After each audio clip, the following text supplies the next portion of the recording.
Did you know high-quality versions of all episodes of Freedom Rocs are available on DVD? Each DVD contains 3 episodes for just $15.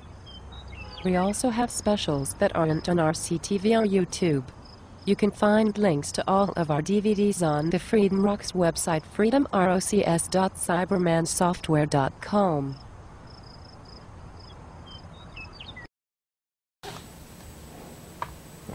Hi, welcome to Freedom Rocs. I'm your host, Max Kessler. This is Chris Eads, you all know him, and Drew Beeman, you've seen him once. Last time we left off, I was making a very hurried reference to Willie Lightfoot's campaign contributions. Well, actually that's as of July 15th this year, for all of the contributions this year, he has received $1,536 total, 951 of which are unitemized. Now, state law requires any individual contribution over $99 to be itemized. It also requires retroactive itemization of any individual whose contributions in aggregate exceed $99. So I would assume this $951 is not from one person, otherwise you would have had to itemize it. It's probably an aggregate amount. They probably passed a hat at a fundraiser or something like that. The problem is we don't know who the money came from. So we don't know who's funding almost 2/3 of his campaign so far this year. What we do know is that one of his contributions was $250 from, surprise, surprise, Laborers International Union of North America. So we know he's not going to be for any sort of fiscal sanity. Chris, you want to take? Yeah. Well, let me, if I may. Yep. Let's see. It's not that long, and most of them are unitemized. So actually, it looks like probably, yeah. So it looks like about 2/3 of the contributions are basically unitemized. Mm-hmm. I mean, who knows, right? I mean, Michelle Garcia, Craig Zakari gave him money, along with Laborers International Union, and then we just have a big bunch of unitemized. I mean, you know, not to be sensational or anything, but I mean, these could be crack dealers. I mean, how do we know? You know, probably not, but sort of lends a little suspicion to his stance on government transparency. Now, we're all in agreement that government transparency is a good thing. Certainly. Correct. Absolutely. So why don't we know who's funding his campaign? Now, Chris, you're running against Josh Baroth. Correct. For County Legislator in the 24th District on the Green Party line. Correct. And I notice, well, I see some familiar names on his contributor list as well. John G. Geis. Related to Lois Geis, perhaps? I think it's probably your husband. Oh boy. Oh, here's another familiar name. Not one of Rochester's best. Matthew Haig. Or is it Haig? I think it's Haig, yeah. Okay, my apologies. Matthew Haig. He's a professional fundraiser, so I'm not surprised he's helping out his fellow Democrats. Maybe why he's on the city council. With that whopping total of $25, huh? Okay, yeah, no, maybe he's not being that helpful. Okay, let's see. Oh, here's a $50 contribution from Elaine Spall. Another Democrat. Another Democrat on city council. Now, Drew, you're running against John Lightfoot and Ann Lewis. I forgot to look up Ann Lewis's contributions. I'll add a few things in post-production. I'm not even sure she had anything by that date because she didn't even decide to run before that time. She waited till about the last 3 weeks of the time period that she could gather signatures. She waited for the last 3 weeks and was able to do it, and did it without any opposition. So she may not even have any financial disclosures. So there's probably no disclosures for her. Next week. Yeah, next week. So we're recording this on October 1st. So there's 6 days before the October 7th filing, which will be the 32-day pre-general filing. Now, let's talk about John F. Lightfoot. Home Leasing, LLC. Do either of you happen to know who owns that? No idea. If that's one of the ones owned by his cousin Willie, or no? We don't know? I don't know. Okay. Well, let's see. There's a couple contributions from himself and a relative, Mary. Wife, maybe? No, different address. Maybe she got fed up. And there doesn't seem to be anything too fishy about that. But wait a minute. Actually, no, I missed this. Let's see. 525 plus 235 is 760. 885. So there's a total of $885 worth of unitemized contributions. Again, where's the money coming from? Oh, but I did find it a little noteworthy that he got a $100 campaign contribution from, let's see, where is it now? Oh, yeah. Mallard E. Lattimore and Son Funeral Directors.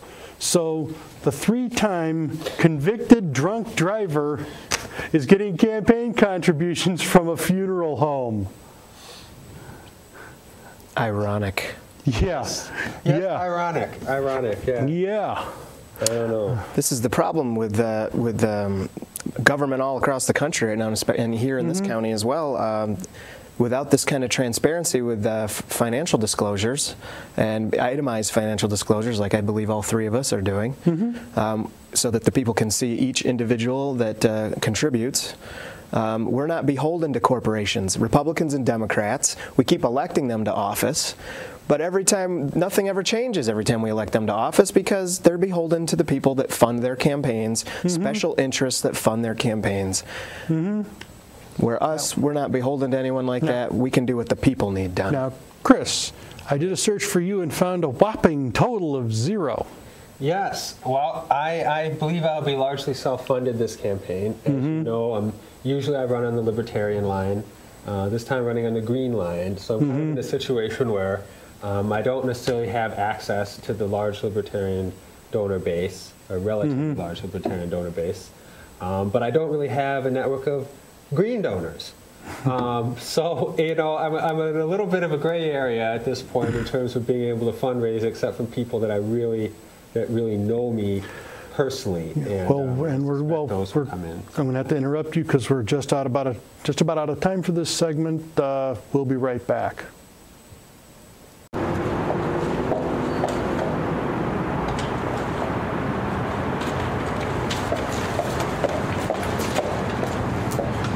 Are you tired of politicians and special interests treating you like an ATM? Hi, I'm Max Kessler, Libertarian candidate for Monroe County Legislator. I recognize that some amount of taxation is necessary, but enough is enough already. This November 8th, a vote for Max Kessler is a vote to shut down the 24-hour taxpayer ATM.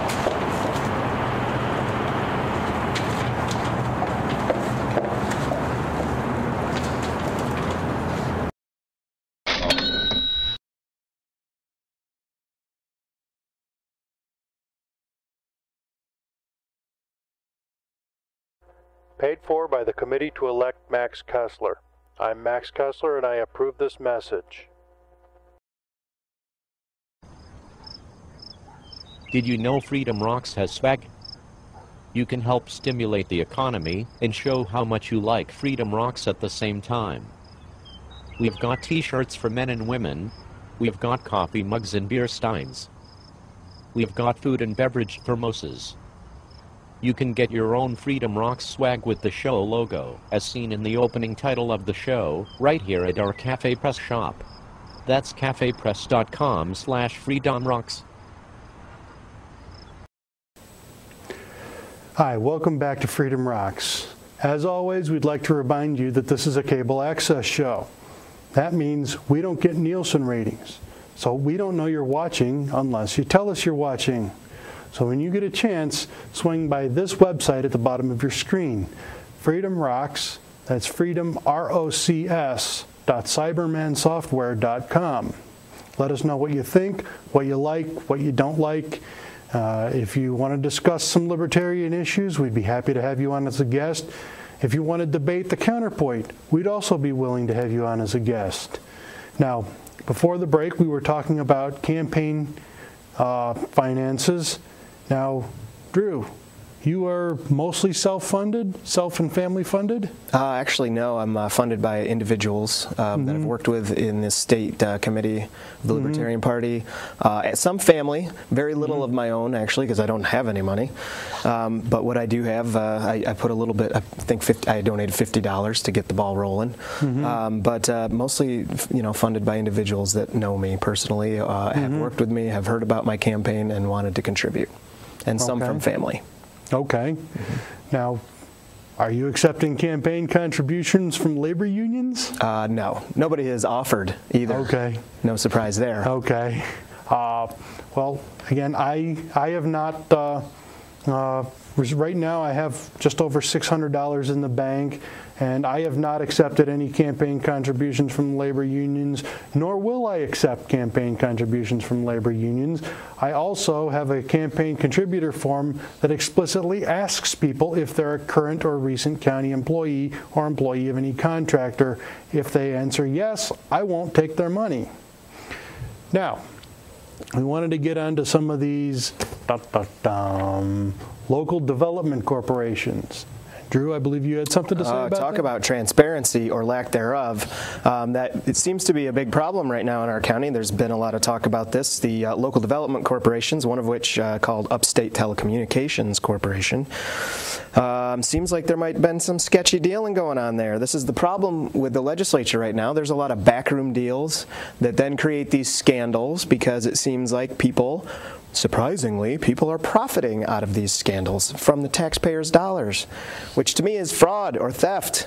Let's get real here. One of the things that happened is former Deputy County Executive Richard Mackey. I'm pretty sure he was probably fundamental to helping push this legislation through. This is what happened. The county legislature voted unanimously to approve the contract with Upstate Telecommunications Corporation without debate. No debate whatsoever. It was just pushed through right there. The fact that it was pushed through without debate, that's sketchy to me. Smells like a rat to me. Here's the other thing. Mr. Mackey, Richard Mackey, he pretty soon after the contract was executed, he took off and started to work for that company. Which I also find interesting was that a man named Stephen Gleason, who was the CFO for the county, then became the chief of operations for Navitech, who also contracted with UTC, or UTC contracted with them. So that's all very sketchy to me. That just seems like people are profiting off the taxpayers' dollars and possibly deceiving the taxpayers in all this, telling them that they can save us $5 million, which it seems like the state, actually, Comptroller's Office disagrees with that. So we'll see how this pans out, but I think it's wrong. Now, I'm trying to remember because the county executive or the deputy county executive is a position whose name doesn't make the news very often. Is this the same county or deputy executive who resigned after Robitrad? That I don't know about. Chris? I don't know, but I would like to point out that I didn't know until Drew just mentioned it that it was passed unanimously and without debate. But that does make it look a little hypocritical that, all these Democrats now lining up and saying, "Oh, what a terrible scandal! This is an outright, example of bribery." Blah blah blah. When the county legislature is 16-13 Republican. Right. So all 13 Democrats. No. Is it? Yeah, 1613. Yeah, and so all of those Democrats voted unanimously without any debate to approve this. Well, this was a few years ago. Transparency. I don't know the numbers back then. This was a few years ago, but it does seem kind of sketchy that Mr. Mackey.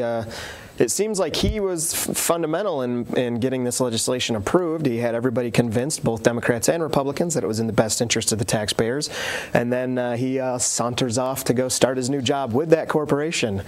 It's just this kind of stuff goes on all the time, and I am so sick and tired of it. And I'm pretty sure that the taxpayers and the voters are pretty sick and tired of it too. And we will provide links to this information right here on the show website, freedomrocs.cybermansoftware.com. So if you missed any of this, we will have resources for you to look up. Now, was there any more? Do you have any more comments on the LDCs? I think we fairly Chris? covered this particular crisis. Okay. Next up, we're going to talk about one of the topics that's most important to Chris and myself, the right to keep and bear arms, particularly in county parks. Chris? Yes. Well, as you may know, it is illegal to carry any weapons in a county park. Firearms. It's illegal to carry firearms. Right. I'm pretty sure you can't carry a rifle openly either. You can't carry a rifle or a shotgun or knives, switchblades, dirk, dagger, etc. Right. Yeah. So I mean, maybe you can have like an antique musket, but for the most part, you can't. I don't think so.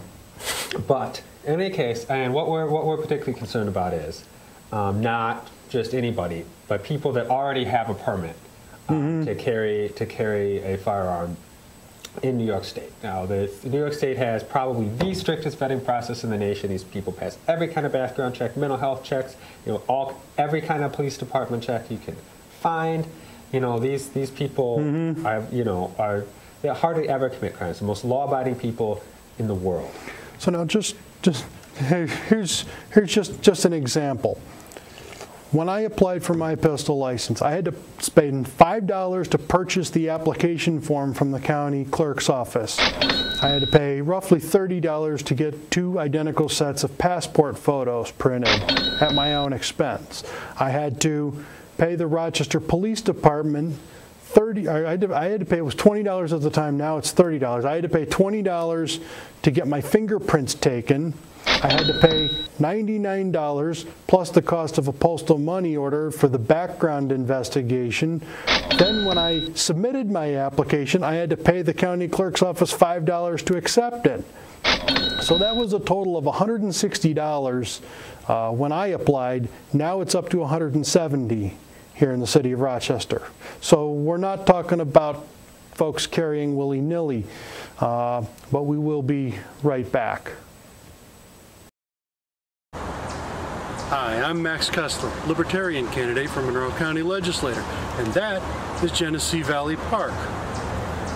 And this is Mendon Ponds Park. And that's Powder Mills Park. People with pistol licenses can defend themselves from criminals here,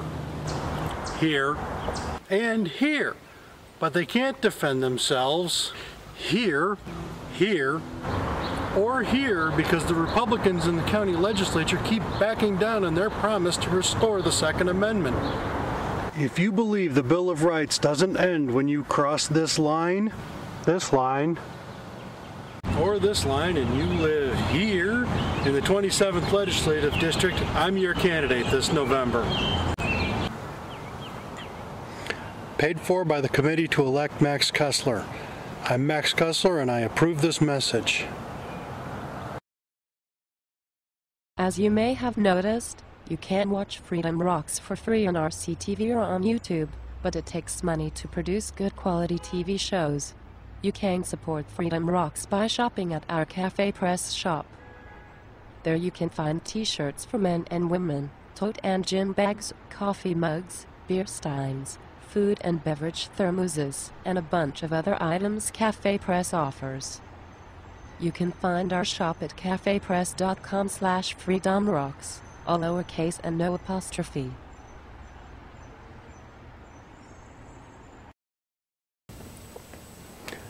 Welcome back to Freedom Rocks. We're continuing our discussion about Monroe County issues, continuing with the right to keep and bear arms. Now, Chris is the chairman of the Monroe County chapter of SCOPE, the Shooters Committee on Political Education, who does not endorse candidates, by the way. So, as we were saying before the break, you're talking about people who have licenses issued pursuant to section 400.00 of the state penal law, which requires, as I said, at the time I applied, $160. Currently, I think it's $170 just to apply. So we're not talking about someone just running out and buying a gun. Yeah, I mean, it costs a lot of money. You have to invest a lot of time. You have to wait months, like 6 to 9 months generally. They conduct every background check known to man. Even though the state law explicitly says they need to render a decision in 6 months. Right. Well, they just don't, and there's nothing we can do about it, basically. So these are tremendously law-abiding people, and I think the point that we have to remember is, even